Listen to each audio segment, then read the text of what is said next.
The last time you rode a bus was probably when you were a kid getting to school. In the US, a whole 45% of people don't have any access to public transportation.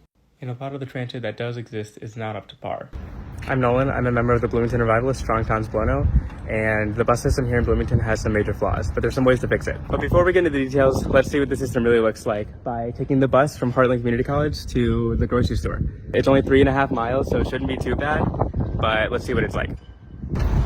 Today is Sunday, which means that the yellow line has 60-minute frequencies, which really sucks because I don't really have time to go grocery shopping in the middle of the week, and this makes it really inconvenient for me to go grocery shopping.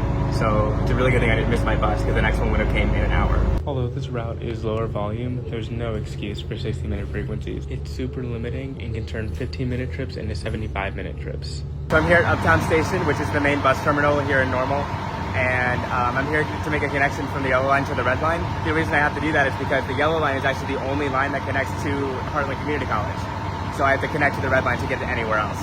So it's a little inconvenient. Heartland Community College, with a student population of over 5,000, has only one bus connection to the rest of the city. Wouldn't it make more sense to give these students more options? This alone added 15 minutes to my trip.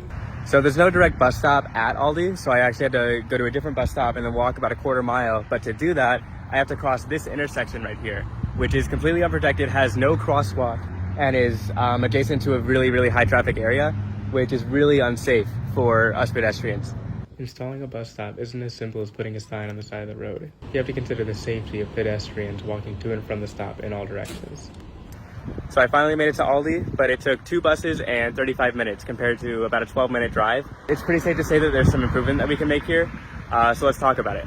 Providing good public transit is every city's responsibility. It gives more equitable access to transportation and provides a viable alternative to driving, which has a ton of positive externalities. But a lot of cities don't do a very good job. This experience is unfortunately really common in North America. Like, there's technically transit, but nobody really uses it unless you really have to. But if we made public transit a priority by designing our cities and its systems smarter, we can fix this. Now, I'm not saying you're the bad guy for choosing to drive, but some viable alternatives to driving is ultimately how we solve a lot of our problems today. Before you go, if you live in the Bloomington-Normal area and would like to get involved, go ahead and reach out. We have a ton of work we're planning to do this year.